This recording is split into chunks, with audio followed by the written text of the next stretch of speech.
Assalamualaikum warahmatullahi wabarakatuh. Berjumpa lagi dalam mata kuliah Manajemen Lembaga Keuangan Syariah.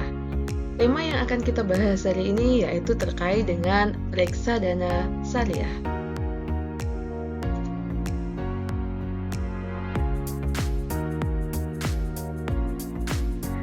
Reksadana adalah sebuah wadah yang biasa dipergunakan untuk penghimpunan dana dari masyarakat pemodal untuk selanjutnya akan diinvestasikan dalam berbagai macam portofolio efek oleh manajer investasi. Jika ada mahasiswa yang bertanya, apa sih kira-kira jenis investasi yang cocok bagi kami para mahasiswa? Tentunya banyak yang akan memilih untuk berinvestasi di reksadana. Karena kenapa? Kalau kita berinvestasi di reksadana, maka minim sekali resiko yang kita dapatkan.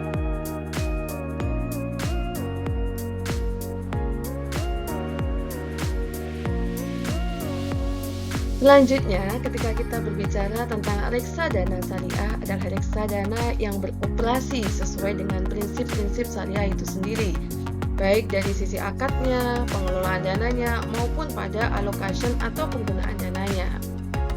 Jenis investasi reksadana ini adalah jenis investasi yang paling aman, paling membuat tenang bagi para investornya. Karena kenapa? Karena jenis reksadana syariah ini adalah jenis reksadana yang bebas maisir atau perjudian, bebas ngeron atau penipuan, dan bebas riba.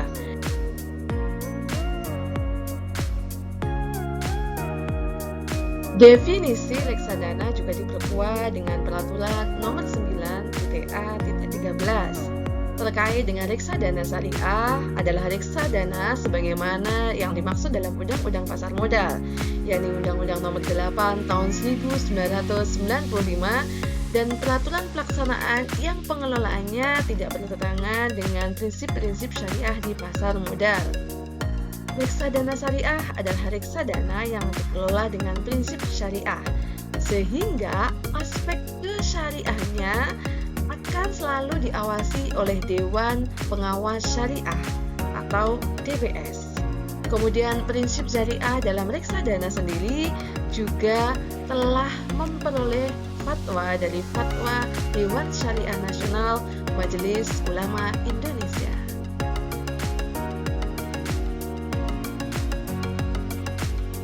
Kemudian terkait dari bentuk reksadana syariah, yaitu terdiri dari dua macam. Reksadana syariah berbentuk perseroan dan reksadana syariah berbentuk KIK, kontra investasi kolektif. Apa sih perbedaan antara perseroan dan KIK itu sendiri? Jika yang reksadana syariah perseroan, tugasnya yaitu menghimpun dana dengan menjual saham. Dana yang terkumpul kemudian akan diinvestasikan di pasar modal dan pasar uang. Sedangkan pada reksadana KIK atau kontra investasi kolektif di sini menghimpun dengan menerbitkan unit penyertaan kepada masyarakat pemodal. Kemudian dana yang terkumpul akan diinvestasikan ke dalam pasar modal dan pasar uang. Semua memiliki perannya masing-masing. Jika manajer investasi itu bertugas untuk mengelola dana, sedangkan bank kustodian bertugas untuk tempat penyimpanan dana tersebut. Lebih jelasnya dapat dilihat pada poin berikut, yaitu bentuk dari reksadana terbagi atas perseroan dan juga KIK. Perseroan dapat berupa perseroan terbuka maupun tertutup, kemudian dapat menjalankan usaha reksadana jika sudah memperoleh izin dari OJK atau Otoritas Jasa Keuangan. Sedangkan pada reksadana yang berbentuk KIK atau kontrak investasi kolektif hanya dapat dikelola oleh manajer investasi berdasarkan pada kontrak. Karena KIK tadi yaitu tentang penerbitan unit penyertaan tersebut. Dan juga tentunya kedua-duanya harus tetap memperoleh izin dari Otoritas Jasa Keuangan. Oke, selanjutnya terkait jenis-jenis reksadana. Meliputi 4. Yang pertama adalah reksadana pasar uang, kedua reksadana pendapatan tetap, ketiga reksadana saham, dan terakhir keempat adalah reksadana campuran. Kita paparkan satu persatu.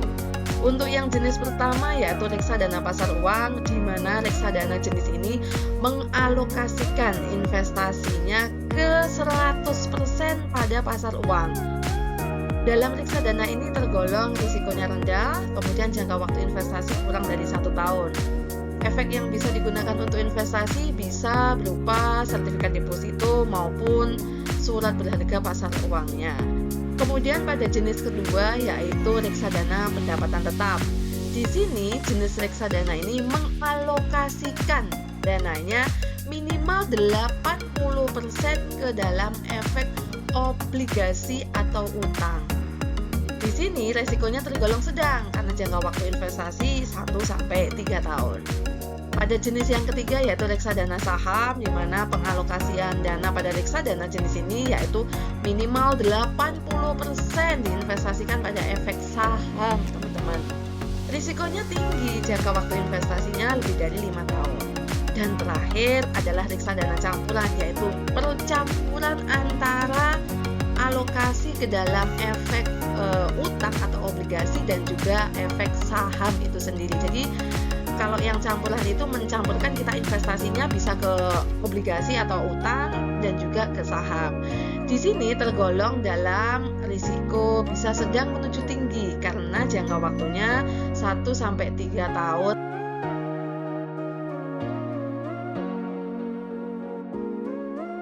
Next, terkait pihak-pihak yang terkait dengan reksadana syariah itu sendiri. Di dalam reksadana tentunya pasti ada pihak-pihak yang berkepentingan. Pertama, kita akan membahas tentang manajer investasi. Manajer investasi di sini bertugas mengelola dana yang terkumpul di dalam reksadana. Jadi teman-teman, kalau misalkan teman-teman itu berinvestasi di reksadana, maka dana teman-teman tersebut itu akan dikelola, ya, bukan disimpan ya, tapi dikelola oleh namanya manajer investasi. Pengelolaannya itu nanti akan diinvestasikan ke berbagai portofolio efek. Di sini manajer investasi tentunya wajib memperoleh izin dari OJK itu sendiri. Selain daripada manajer investasi, ada pelaku lain yaitu bank kustodian. Jika manajer investasi itu bertugas mengelola kemana akan menginvestasikan dana tersebut, maka bank kustodian ini tugasnya sebagai bank umum yang sudah mendapatkan izin dan persetujuan dari OJK sebagai tempat penyimpanan dana. Jadi memberikan jasa penitipan efek, menyelesaikan transaksi efek, dan mewakili pemegang rekening yang menjadi nasabahnya. Jadi tempat penyimpanan di sini yaitu bank kustodian. Terakhir yaitu agen penjual reksadana. Di sini tugasnya pihak yang mendistribusikan atau memasarkan reksadana tersebut, baik bank umum ataupun sekuritas. Dan agen penjual reksadana ini harus juga mendapat izin dari otoritas jasa keuangan. Semua memiliki perannya masing-masing agar aktivitas investasi bisa berjalan lancar sesuai dengan tupoksi dan tugasnya masing-masing.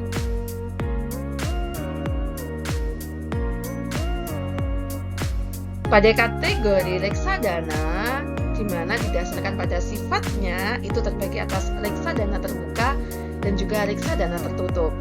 Keduanya memiliki perbedaan dan persamaan. Pertama, misalkan pada nominal saham, di reksadana tertutup dengan nilai nominal, sedangkan reksadana terbuka itu tanpa nilai nominal. Pada harga saham yang diperdagangkan, pada reksadana tertutup itu sesuai dengan harga pasar, sedangkan pada reksadana terbuka sesuai dengan NAB atau nilai aktiva bersih. Selanjutnya bisa dipahami dan dibaca.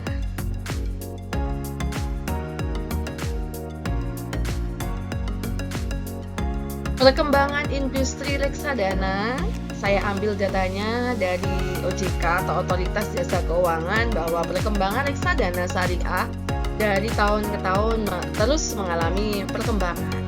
Bisa dilihat ini bagian dari tahun 2020, 2021 sampai 2024. Cuma ini pernah mengalami penurunan karena kita tahu bahwa masa 2020-2021 itu adalah masa pandemi COVID ya, sehingga terjadi sedikit penurunan tapi tetap kemudian berkembang dan bertahan.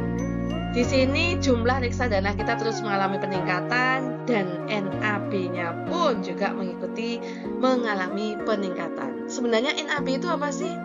NAB atau nilai aktiva bersih itu didapat dari menjumlahkan total aktiva bersih yang ada di pasar kemudian dibagi dengan total unit yang ada di pasar. Jadi untuk menghitung keuntungan atau unit penyertaan itu didasarkan pada NAB-nya. Poin pentingnya yaitu pasti ketika kita berinvestasi kita akan bertanya apa sih sebenarnya keuntungan ketika kita berinvestasi pada salah satu jenis instrumen investasi, khususnya hari ini kita membahas reksadana syariah. Yang pertama adalah ketika kita berinvestasi di reksadana, maka kita selaku investor akan dapat melakukan diversifikasi investasi tanpa harus memiliki modal besar. Di awal saya menyebutkan, ketika saya menjadi seorang mahasiswa, kira-kira jenis investasi apa yang cocok bagi kami para mahasiswa? Dan banyak orang akan menjawab bahwa reksadana itu menjadi pilihan. Kenapa reksadana menjadi pilihan? Karena ketika kita menginvestasikan dana kita tidak perlu banyak modal ibaratnya. Dengan modal yang kecil kita bisa berinvestasi di reksadana. Sehingga kalau kita punya modal, kita bisa berinvestasi ke reksadana. Reksadana apa yang kamu pilih? Misalkan reksadana saham, reksadana campuran, tergantung pada pilihan Anda. Kedua adalah dengan kita berinvestasi di reksadana, maka dana yang akan terkumpul tersebut yang tentunya dalam jumlah besar akan diinvestasikan oleh manajer investasi ke dalam berbagai macam portofolio. Jadi bahasanya adalah diversifikasi. Ketiga, melalui reksadana pula kita selaku para investor, bahkan investor awam sekalipun itu dapat merasakan manisnya keuntungan berinvestasi di pasar modal. Kenapa? Karena nanti oleh manajer investasi, dana yang akan terkumpul itu akan diinvestasikan ke dalam berbagai macam portofolio efek. Dan terakhir, keuntungan yang kita dapatkan ketika kita berinvestasi di reksadana adalah dengan kita berinvestasi, kita tidak perlu repot-repot memantau kinerja investasinya. Karena kita sudah mempercayakan pengelolaannya pada manajer investasi dan mempercayakan penitipan dananya pada bank kustodia.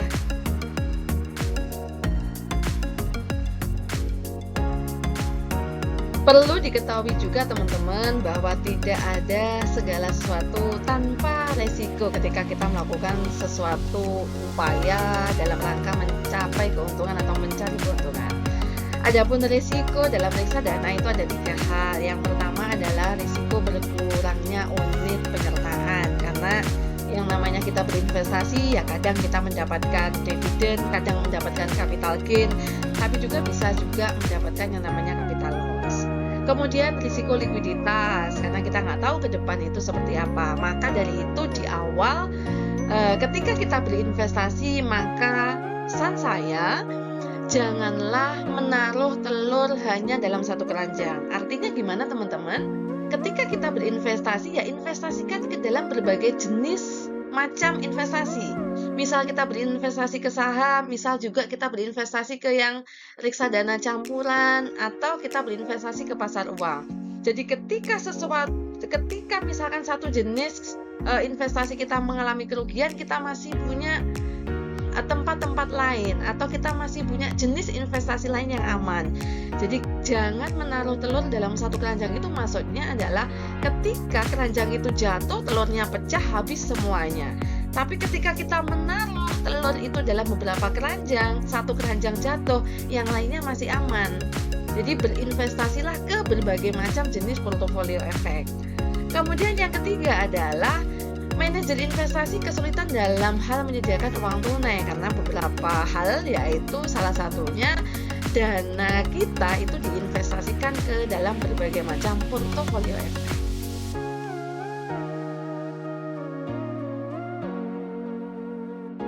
Jadi berikut adalah skemanya ya teman-teman ketika kita berinvestasi di reksadana syariah, yaitu dari masyarakat pemodal selaku orang yang memiliki modal atau dana tersebut.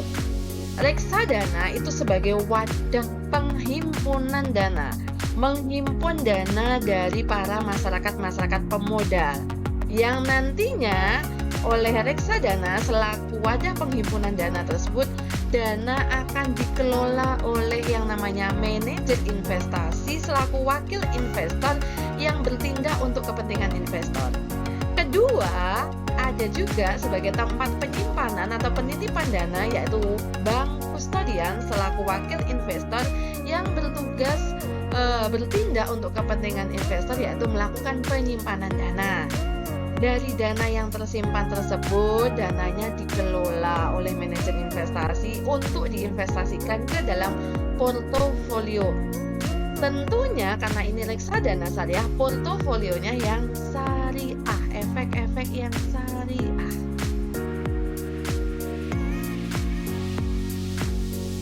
Nah, ini kalau mau skema yang lain juga sama. Di sini lebih jelas lagi bahwa reksadana adalah sebuah wadah penghimpunan dana dari para masyarakat atau nasabah-nasabah yang punya kelebihan dana. Nah, di sini beliau menyetorkan dananya di reksadana. Dari reksadana tersebut bisa dipilih ya tadi jenisnya ya. Salah satu contohnya yaitu KIK atau kontrak investasi kolektif. Di sini reksadana sebagai wadah tersebut itu bekerja sama, di sini dikelola dananya oleh manajer investasi. Jadi yang mengelola dananya manajer investasi. Dan yang menyimpan dananya adalah bank kustodian. Dari dana-dana yang terkumpul itu oleh manajer investasi, dananya dikelola diinvestasikan ke dalam berbagai macam portofolio efek. Untuk beli saham, untuk beli obligasi, untuk instrumen pasar uang, dan segala jenis tadi ya, jenis-jenis instrumen investasi yang sudah kita pelajari di awal.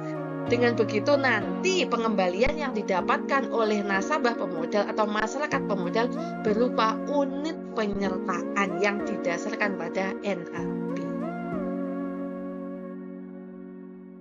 Berikut kita akan membahas terkait perbedaan antara reksadana syariah dan reksadana yang non-syariah. Tentunya kalau reksadana syariah pasti dikelola dengan prinsip syariah. Dan juga investasi pada reksadana syariah itu hanya pada efek-efek yang diperbolehkan sesuai dengan syariah itu sendiri. Misalkan pada rokok itu tidak masuk ke dalam konteks saham syariah. Jadi untuk reksadana syariah nanti investasi portofolionya tidak boleh kepada efek-efek yang tidak masuk dalam Jakarta Islamic Index, misalkan seperti itu. Terus kemudian terdapat mekanisme pembersihan harta non-halal. Dan terakhir, wajib dikelola oleh seseorang yang profesional yang memang benar-benar memahami dan mengerti terkait prinsip syariah itu sendiri. Dan tentunya juga diawasi oleh Dewan Pengawas Syariah. Tapi kalau yang di reksadana non-syariah tidak memperhatikan terkait hal-hal yang saya sebutkan tadi. Pengelolaannya tidak harus dalam konteks prinsip syariah. Kemudian boleh menginvestasikan. Jadi manajer investasi itu dalam pengelolaannya boleh menginvestasikan ke semua portofolio yang efek ya, itu diperbolehkan. Kemudian tidak ada pembersihan harta dalam konsep yang syariah. Dan terakhir, untuk yang bekerja tentunya profesionalismenya secara umum. Tidak diwajibkan pemahaman konteks yang secara Islam, tapi tentunya semua dianjurkan memang keduanya benar-benar harus paham profesional dalam konteks investasi pada reksadana.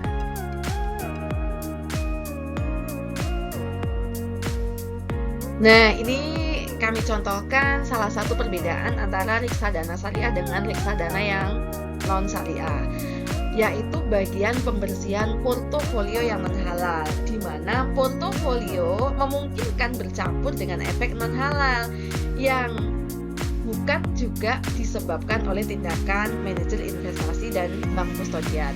Maka manajer investasi di sini wajib untuk menjual efek-efek yang tergolong dalam efek non-halal. Skemanya seperti ini. Pada hari H itu ada info terkait efek non-halal. H+10, manajer investasi itu wajib menjualnya. Selisih lebih dari harga jual dengan harga nilai wajar saat masih halal akan dimasukkan ke dalam dana sosial, ya. Nah, dana sosial tersebut nanti larinya kemana? Bank kustodian wajib menyampaikan kepada Bapepam. Kalau dulu Bapepam, kalau sekarang adalah Otoritas Jasa Keuangan atau OJK. Jadi Bank Kustodian wajib menginformasikan kepada OJK dan lembaga keuangan serta pemegang efek reksadana mengenai dana sosial tersebut selambat-lambatnya hari ke-12 setiap bulan. Jadi intinya ada pemisahan terkait portofolio yang non-halal.